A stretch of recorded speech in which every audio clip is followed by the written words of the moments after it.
Bonjour. Aujourd'hui, pourquoi les saisons inversées dans les deux hémisphères? Alors pourquoi je fais ça? Alors je parle des hémisphères nord et sud. Pourquoi je fais ça? C'est parce qu'on a fait un épi avec un épi. C'est un truc interdisciplinaire qu'on fait parfois au collège en fait pour essayer de lier les disciplines. Et en l'occurrence là, on a lié l'espagnol et la physique dû à un futur voyage au Chili, d'après ce que j'ai compris. Donc l'idée de la tâche complexe qui était donnée, c'était tout simplement de se poser cette question, mais comment ça se fait que les saisons sont inversées quand on était au sud ou au nord, que quand on était en hiver au nord, on était en été au sud et dans l'hémisphère sud, et quand on était en été dans l'hémisphère nord, on était en hiver dans l'hémisphère sud. Donc, bon, ça, il a fallu qu'il le trouve, qu'il se pose la question. Juste, c'était donné. On disait, ah mais tiens, les vacances scolaires, en fin de compte, au Chili, c'est je sais plus, du 20 décembre au 1er mars. Et effectivement, on pouvait se dire, mais tiens, c'est en hiver, ça pose un petit souci. Ils font leurs grandes vacances en hiver, alors que nous, on a deux semaines en hiver. Puis petit à petit, avec certains documents, ils voyaient que ah non, ça fonctionnait pas comme ça, que effectivement, quand nous on était en hiver, eux ils étaient en fin de compte en été, que c'était pas des vacances d'hiver de 2 mois et demi, mais que c'était des vacances d'été au Chili, mais que ça se passait tout ça en décembre. Bon, alors il fallait qu'ils trouvent pourquoi les saisons étaient inversées. Donc ils ont émis des hypothèses, plusieurs hypothèses. Alors je vais juste faire un petit dessin parce que tant qu'à faire, c'est intéressant de le rappeler. Là, je vais mettre le soleil et puis je vais lui faire partir des rayons. Alors souvent on dit que les rayons lumineux du soleil, en fin de compte, ils sont tous parallèles quand ils nous arrivent. Et puis on a notre planète Terre qui est là. Et dans un des documents, ils observaient que, ah tiens, c'est marrant, l'axe de rotation de la Terre, en fin de compte, était incliné par rapport au plan écliptique. En fait, le plan écliptique, vous voyez, la Terre qui est là, eh ben, elle a un axe de rotation, elle tourne sur elle-même, comme ça, et elle va tourner, comme ça, autour du Soleil, hop, sans changer son inclinaison. Tout le temps elle est inclinée comme ça. C'est-à-dire quand elle se retrouve là-bas, eh bien, on a, je vais vous faire un tout petit là, on a, hop, la Terre comme ça qui incline, et puis le Soleil qui est là. D'accord? Et de l'autre côté, toujours l'inclinaison comme ça. Donc là, on est ici, d'accord? Et je vais tracer l'équateur. Hop, là, on va mettre l'équateur, d'accord? Alors, cette inclinaison, elle est de, je ne sais plus, l'angle, je crois que c'est 67, là, c'est 67 degrés, un angle de 67 degrés, d'accord? Par rapport à ce fameux plan écliptique, ou on pourrait dire 23 degrés par rapport à la perpendiculaire au plan écliptique.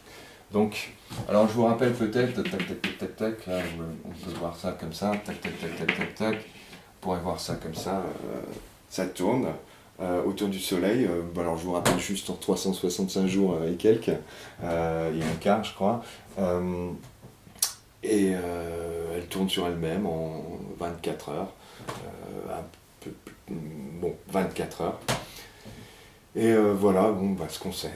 Donc, revenons à notre tâche complexe. Pourquoi les saisons sont inversées? Alors, ils ont dû se poser la question, bon, alors quand on était sur la planète, et ils se sont dit, tiens, on va prendre un pays pour pouvoir réfléchir, parce que leur petit problème, c'est que le Chili, en gros, c'est ici, quand nous, on est là. C'est-à-dire que il faut bien penser que eux ils sont dans la nuit, quand nous on est, il y a un décalage horaire, quand nous on est dans le jour. Alors peut-être il serait intéressant, quand la lumière arrive comme ça, paf, je fige, là on va dire je suis au solstice d'hiver, d'accord, je suis le plus éloigné du soleil, je suis, vous savez qu'on tourne autour du soleil mais sous forme d'ellipse, donc on est vraiment, boum, là au solstice d'hiver, c'est pour bien entendu, le solstice d'hiver pour la partie nord, pour l'hémisphère nord. Alors, je vais ici, hop, quand on éclaire une sphère avec des rayons parallèles, ça nous donne une surface éclairée, et puis une surface là, qui est hop, dans le noir. C'est la nuit. Toute cette partie-là, il fait nuit. Donc, pour l'exemple, déjà, il fallait qu'ils disent, bon, c'est certainement pas parce que c'est les Chiliens que c'est que pour eux. Certainement que, vu l'inclinaison, il y a peut-être quelque chose entre le nord et le sud, entre l'hémisphère nord et l'hémisphère sud. Alors, ils ont pris 2 pays pour un schéma comme ça, à la même distance de l'équateur, on va dire, pour pouvoir bien réfléchir. Et puis, ils se sont posé les questions, tout simplement, pourquoi, qu'est-ce qui fait que, en fin de compte, ici on est en hiver, ici on est en été.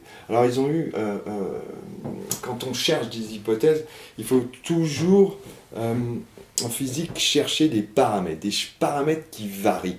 Alors, été, hiver, le paramètre qui varie, le plus gros paramètre qui varie, on le sait, c'est quand on est en été il fait chaud, quand on est en hiver il fait froid, c'est-à-dire donc la température. Donc la température doit effectivement être un des paramètres clés dans cette recherche d'hypothèse. Ensuite, donc en faisant ça, en modélisant ceci, ils se sont posé les questions, qu'est-ce qui peut bien changer entre le sud et le nord? Alors, donc, n'oubliez pas, là, ça c'est mon axe, tac, tac, tac. Eh bien, alors trois hypothèses ont été émises, effectivement 3 bonnes hypothèses. Certains se sont dit, quand la Terre tourne, le point qui est là va, il faut l'imaginer, va circuler tout autour comme ceci, d'accord? Et celui-ci, il va décrire le même cercle en fait, le même cercle identique, mais ici. Et on constate, ils se sont dit, tiens, c'est marrant, parce que pour aller de là-bas derrière, alors tac, tac, tac, tac, ça c'est derrière, pour aller de là-bas derrière jusqu'à ici, c'est-à-dire de jour-nuit, en fin de compte, on passe de la nuit au jour, eh bien, on a une distance plus courte. Et étant donné que la Terre elle tourne toujours en 24 heures, si on a une distance plus courte, on va avoir un temps d'exposition plus court que si jamais je suis dans l'hémisphère sud, où là, tac, tac, tac, la distance est plus longue. Donc en été, oui, effectivement, on le sait, le soleil, les jours sont plus longs. Hiver, été, effectivement, c'est pour ça, la Terre, elle tourne toujours en 24 heures, elle a toujours la même vitesse, et la même vitesse de rotation. Donc, ils se sont dit, il y a peut-être un lien entre la durée d'exposition et justement la température. Donc, ils se sont posé la question, est-ce qu'il y a un lien? Est-ce que la température est fonction de le temps d'exposition? Alors, mine de rien, le temps, c'est aussi une grandeur physique, donc c'est bien. On a 2 paramètres, le temps et la température. C'est super, on va pouvoir voir tout simplement si l'un influe l'autre. Alors, T égale F de T, grand T, température égale fonction du temps d'exposition. Ça ressemble à quelque chose que vous verrez en mathématiques si vous ne l'avez pas encore vu. Y égale F de X, le nombre Y est fonction de X. Y dépend de X.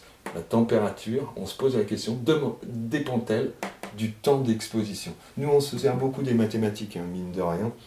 C'est très utile pour nous pour étudier un problème. Donc, je vous rappelle, quand on s'est posé la question pour trouver les hypothèses, alors il y avait des documents qui étaient donnés, dont celui-là, mais pas forcément ce que je vous ai dessiné exactement. Eh bien, pour se poser les bonnes hypothèses, il faut tout de suite voir les grandeurs physiques dont il est question. Température, c'était évident, c'était une histoire de saison. Et puis, le temps d'exposition, il apparaît sur le schéma, en fin de compte, parce que, tout simplement, la course du Soleil, mais ce n'est pas la course du Soleil, c'est le cercle décrit par celui qui se trouve à ce niveau-là, va être plus court ici, dans l'hémisphère nord, quand on est au solstice d'hiver que dans l'hémisphère sud. Donc, on s'est dit, tiens, il est intéressant de voir s'il n'y a pas un lien entre les deux. Et ça, les mathématiques nous offrent la possibilité d'étudier grâce à une fonction. Est-ce que ce qui est à gauche dépend du nombre qui est à droite? Est-ce qu'il y a un lien entre les deux? Y égale fonction de x. Bon. Alors les fonctions, juste pour déstresser peut-être tout le monde, les fonctions, pour ceux qui n'aiment pas, c'est super utile. Fonctions, juste, exemple que j'ai donné, imaginez, vous êtes vendeur de je ne sais pas quoi, de baguettes de pain, et vous êtes payé à la com sur la baguette de pain. Donc votre salaire, Y, votre salaire, il dépend du nombre de baguettes de pain que vous pouvez vendre. Et en fin de compte, vous pouvez voir tout simplement, par exemple, vous gagnez 500 euros si vous vendez 2000 baguettes, vous vendez 600, vous gagnez 600 euros si vous vendez 3000 baguettes, etc., etc. C'est ça une fonction, c'est ce qui va décrire tout simplement comment ça fonctionne justement. Donc, mine de rien, les noms, ils n'ont pas été choisis au hasard. Donc voilà la première hypothèse que certains ont fait. Deuxième hypothèse que certains ont fait, ils se sont dit, mais quand on regarde bien, on voit que, donc là on est dans la partie nord, hémisphère nord, partie sud, hémisphère sud, et bien la zone qui est exposée, la surface d'exposition, est beaucoup plus faible que ici, la surface d'exposition, c'est-à-dire pendant le jour, quand il fait jour, on a une surface exposée, éclairée, plus grande dans l'hémisphère sud que dans l'hémisphère nord. Donc, ils se sont dit, tiens, est-ce que la température, il était hiver, la température, est-ce qu'elle est fonction de la surface exposée pendant le jour, bien entendu. Si c'est la nuit, ça ne marche pas. Exposé avec un E, ça sera pas mal aussi. Donc voilà, ça c'est la deuxième hypothèse qu'ils ont fait. Ils se sont posé la question, la température est-elle fonction de la surface? Et une troisième hypothèse est aussi arrivée, c'est, je vous parlerai de la quatrième aussi. Il y a une quatrième hypothèse qui, elle, par contre, était fausse, donc c'est intéressant que je le dise. Là, ça c'est un point d'interrogation. La dernière hypothèse qui a été validée, et le but étant après de trouver tout simplement quelque chose à faire, en fin de compte, comme expérience pour le prouver, pour valider notre hypothèse, eh bien, c'est lié... Alors, je vais vous le faire ici. Là, je fais un gugus, et puis là, je fais pareil, un gugus. Ce gugus, il est sur Terre, et sur Terre, c'est plat chez lui. Donc on peut s'amuser à tracer la tangente à la sphère, comme ça, et il est sur un plan. Voilà, il est sur ce plan-là. Lui, son horizontale, c'est ça, d'accord? Et puis, regardons ces rayons lumineux, tous parallèles. Et ils se sont aperçus que, quand on est dans l'hémisphère sud, eh bien, en fin de compte, tac, les rayons du soleil étaient beaucoup plus perpendiculaires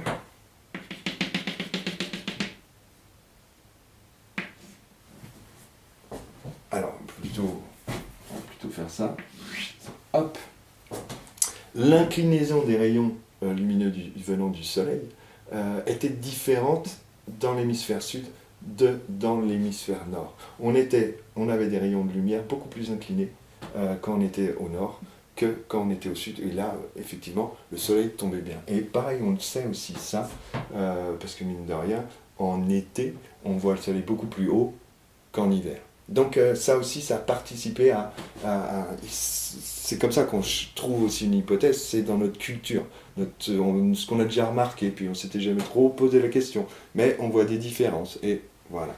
Donc ils se sont dit, tiens, les rayons lumineux, l'inclinaison des rayons lumineux a peut-être une incidence. Inclinaison, rayon, soleil. Donc voilà, 3 hypothèses qui ont été faites, et qui ont donné lieu à 3 expériences dont on peut s'amuser à parler bientôt. Mais juste, je voudrais... une autre hypothèse a été est-ce que cette température est fonction de la distance d'avec le Soleil? Parce qu'ils se sont dit, lui, en fin de compte, il est beaucoup plus proche. Effectivement, on pourrait s'amuser les plaques. Il est plus proche du Soleil de cette distance-là. Effectivement, s'il est plus proche, il est il est mieux chauffé, on va dire. Et bon, ils se sont dit, voilà. Mais très vite, je leur ai posé la question, en gros, le rayon de la Terre, c'est combien, vous savez, ou le diamètre? Et puis, je leur ai dit, c'est à peu près 6-7 000 km, le rayon, d'accord? Donc à peu près entre deux, si on regarde, si on trace 2 plans comme ça, je ne sais pas, il y a 2000 km, 2000 km. Et je leur ai dit, oui, mais entre la Terre et le Soleil, là, par contre, il y a 150 millions de kilomètres. Et donc, très vite, ils se sont dit, ça ne fonctionne pas. Lui, il est peut-être plus proche de 2000 km, mais sur 150 millions de kilomètres, franchement, la différence est trop minime. 2000 km par rapport à 150 millions de kilomètres. On est bien d'accord qu'il y a 70 000 fois plus, on est dans un pourcentage ridicule, et il n'y a pas, cette influence n'est pas bonne. Et pourtant, c'est vrai que c'est contre-intuitif, parce qu'on se dit, plus on est proche d'une source de lumière, plus on est chauffé par cette source de lumière, en fait. Mais là, non, c'est à pas 2000 km, c'est trop peu comme différence. On aurait parlé de la Terre et de Mars, là, oui, il y a une différence, parce qu'il y a vraiment une différence de millions, de centaines de millions de kilomètres. De millions de kilomètres. Dizaines de millions de kilomètres. Mais là, non, c'est trop négligeable. Bon, pour finir, je vais le faire super vite. Parce que la vidéo sans ça, elle traîne. On va repartir dans l'autre sens et quand on fait maintenant un protocole expérimental, c'est-à-dire qu'on invente une expérience, eh bien, nous là, on veut la température en fonction du temps d'exposition. Il faut être simple. C'est-à-dire, on ne va pas aller chercher un soleil, on ne va pas aller chercher une planète et tout faire ça dans un labo. Non. On se pose déjà la question, qu'est-ce qu'il nous faut? Nos grandeurs physiques, c'est température et temps. Pour le temps, un chronomètre, température, un thermomètre. Maintenant, il nous faut quelque chose à étudier, c'est-à-dire quelque chose qui va changer de température en fonction du temps. Pourquoi essayer de chercher une sphère ou quoi que ce soit? On n'a qu'à plutôt prendre une boîte, ça c'est plus facile à trouver. Donc, on prend une boîte, on y insère dedans un thermomètre avec une sonde, tout simplement, à l'intérieur, et puis, on sort une lampe, hop, et on éclaire avec plus ou moins de temps, et on voit comment la température évolue. Alors, on ne le fait pas comme ça à la volée, on est en physique. Donc maintenant, on va faire une série de mesures. Et cette série de mesures, bien entendu, on va aller la mettre dans un tableau. C'est-à-dire que, suivant le temps, en secondes, on peut faire ça toutes les 30 secondes par exemple, on va étudier la température à l'intérieur de la boîte. D'accord? Et puis on va avoir une série de mesures comme ça, on peut prendre 10, 20, 30 mesures. Et puis pour pouvoir, donc on fait un tableau quoi. Et puis pour pouvoir bien le voir, parce qu'une série de mesures, un tableau c'est toujours illisible, en fin de compte ça, on ne voit pas trop, surtout s'il y a 50 pages. Donc de ce tableau, on va aller en tirer un truc tout bête, mais savoir, c'est ce à quoi sert un graphique, on va savoir comment évolue la température en fonction du temps d'exposition. Et on va avoir certainement une température qui va augmenter. On va mettre tous ces points-là, ces coordonnées-là, tac, tac, tac, tac, et on va relier, et ça va nous donner une courbe qui nous sera beaucoup plus facile à exploiter, en fait. Donc après, l'interprétation, c'est à eux de le voir, c'est tout simple, ils exploitent les résultats, il n'y a plus qu'à dire et conclure. Pour ceci, c'est un peu la même chose. la température en fonction de la surface exposée. En gros, on pourrait faire la même chose. Et puis, c'est tout bête, on met devant un papier qui va nous permettre de... quelque chose qui va faire de l'ombre et tout simplement augmenter cette surface. Pareil, on aura un tableau avec la température et la surface. Et puis un graphique, ça amènera un graphique, température en fonction de la surface d'exposition. Et puis pour ici, alors là c'était peut-être le plus dur, mais ça a fonctionné pour un groupe, eh bien c'est tout bête, on est revenu, vous savez j'avais tracé l'horizontale pour les gugus, et bien on s'est dit bah tiens on a qu'à tout simplement prendre une planche avec un trou, en sortie de ce trou, on met notre thermomètre, et puis c'est tout bête, on met une ampoule ici, cette fameuse lampe, d'accord, hop, hop, bon, c'est très mal dessiné tout ça, hop, et cette lampe, on la met à une certaine distance, on estime, on essaye que les rayons soient vaguement tous parallèles, et puis ici, on va faire varier l'angle, hop, on va faire varier l'angle et puis on va, pareil, prendre des mesures de la température en fonction de cet angle de perpendiculaire à le plus incliné possible en fait. Donc pareil, ça va donner lieu à un graphique. Voilà. Donc voilà ce que j'avais à vous dire par rapport à cette tâche complexe. Juste, encore une fois, à vous préciser, dans les hypothèses, toujours voir les paramètres, les grandeurs physiques en fait qui sont en jeu là-dedans, ça vous va beaucoup aider. Ensuite, essayez de trouver ce genre de fonction, c'est-à-dire quelque chose qui varie en fonction de quelque chose d'autre.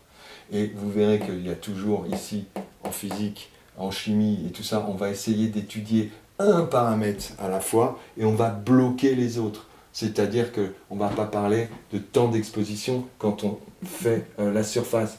On aura le même temps d'exposition pour chaque surface.